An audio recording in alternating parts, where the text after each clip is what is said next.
Yo, what's up? This your guy TLP23 back with another video. Shoot the like, shoot the sub, do whatever you feel. So I'm here. I want to talk about Shane McMahon today.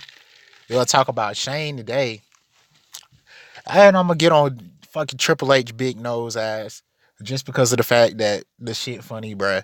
I mean, but we gonna talk about Shane first. He deserved that shit.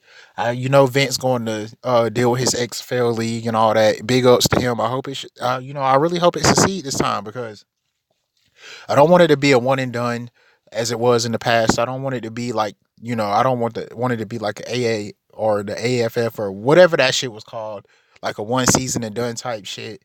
You know, some people love football that much that they'll rather they'll look at that shit year round. And I mean, I'm one of those people. If the product that's put in front of me is good enough, then hell, why not? I'll look at football all year and right along with basketball and all that other shit. But anyway, let's get on this wrestling shit. So, excuse me. Shane should be the person that runs WWE from here on out, bruh. Because number one, we always come back to this shit. I done said this shit a million fucking times. He's one of those people that knew what the fuck he was doing. And you talk about his in-ring career from start to finish, or from start to where we are now, the guy always knew what the fuck he was doing. He always knew what the company needed. He always knew what the company was about. He didn't he didn't stray off into somebody else's lane. He didn't try to be in someone else's lane. He did what was needed of him. That's what you call an exceptional worker. That's what you call someone who is down for the cause. Everyone is not willing to do that. In some way, it's a type of sacrifice because, of course, everyone, especially in this type of profession, you want to be the best, or any profession really, excuse me, you want to be the best at your job. You want to rise as high as you can. You want to shine. I mean, if some people don't, that's fine too. Some people are just comfortable where they are, and I don't have a problem with that. No one else should have a problem with that. If you're comfortable and you happy, you maintained and all that, good luck to you. Um, he should be able to run WWE though. I feel like he has the mindset, he has the capability to do it just because, he like I just think about his days of the past in the attitude era, even before that, look back on, just look back at his credentials. That's all it is. He's an exceptional worker. Phenomenal. You know, even when he wasn't in ring, he still had the charisma, he had the capability to be in a storyline and still be the main focus. And I will say this. Okay, so Shane McMahon wasn't a star. Not like, well, I put it like this. He was a star in his own right, but he wasn't a star like, that person that's going to be the face of the company. Or he's not going to be your top five, stars of the company in wrestling right now type shit. But he was a star in his own right. And you have to respect him for that.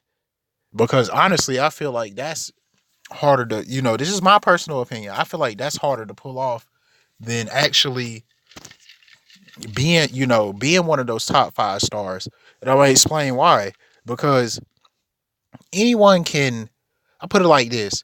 When you're dealing with a business like this, you can be marketed, you know, a certain you obviously we all know this. You can be marketed a certain way to get people to gravitate towards what how you're being marketed, what's being put in front of the consumer and all that.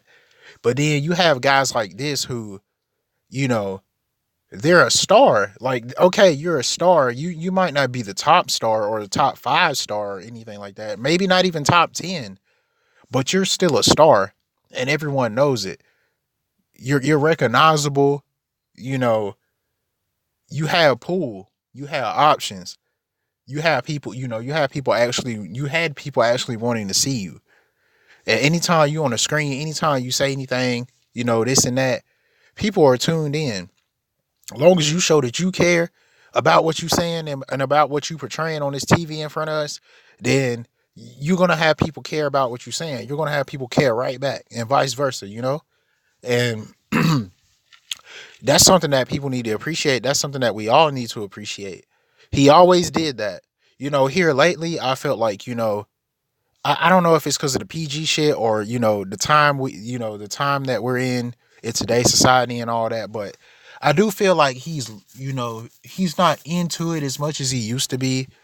But hey, maybe that comes with age, or maybe it has nothing to do with age. Maybe it just comes with who you are, your personality, and what you want for your life at this point in time and all that. So either way, I still respect the guy, and I'm not even really concerned with that. It was just something I wanted to bring up because just something that I noticed. But hell, how the fuck can anybody that lived through that, that shit must have been amazing.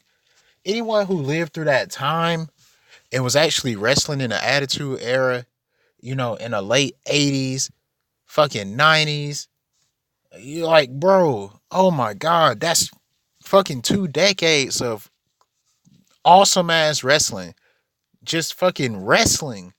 Storylines off the fucking, like, bruh, oh my God. I just can't even imagine living through something like that and being a part of that and then being subjugated to what's going on now in wrestling. It makes no fucking sense. Like, bro, I would not be on board with that shit. Oh my God, I'll be so pissed off. Like, I'll be looking at these motherfuckers like I'm crazy. I still collect the check, but yeah, I like, bro, I'll be so fucking like, I'm not gonna be bitter or nothing, but I'll just be looking like, bro, what the fuck is going on with this wrestling shit right now? What the fuck are y'all doing? Like, Pop, what the hell are you doing? I know we got to get the bag and all that, but damn.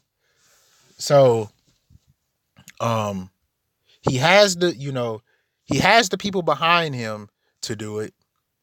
He has the mindset to do it. He has the charisma to do it. I feel like he wouldn't be on no bullshit for personally. Even though we do have to keep in mind about the PG, the sponsors and all that, what they cater to, what they want and all that.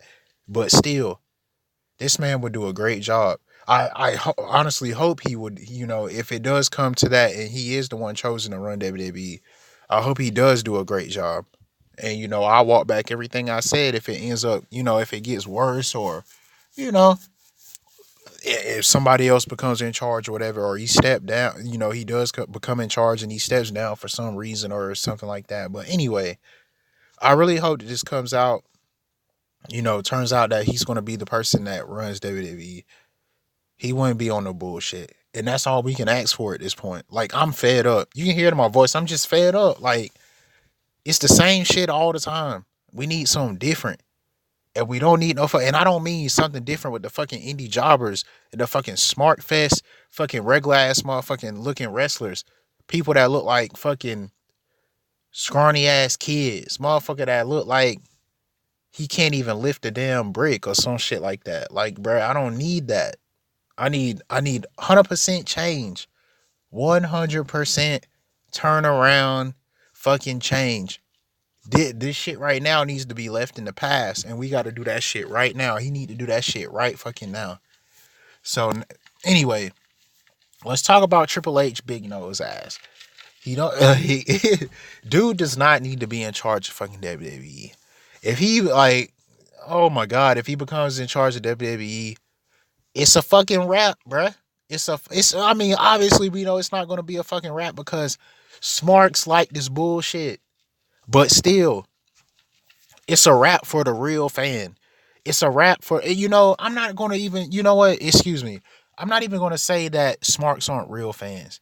I just want to say, bruh, it's a fucking rap for the people that grew up liking the real shit. Grew up liking that shit that motherfuckers that actually wanted to see this shit. Fucking arenas packed to the fucking top to bottom.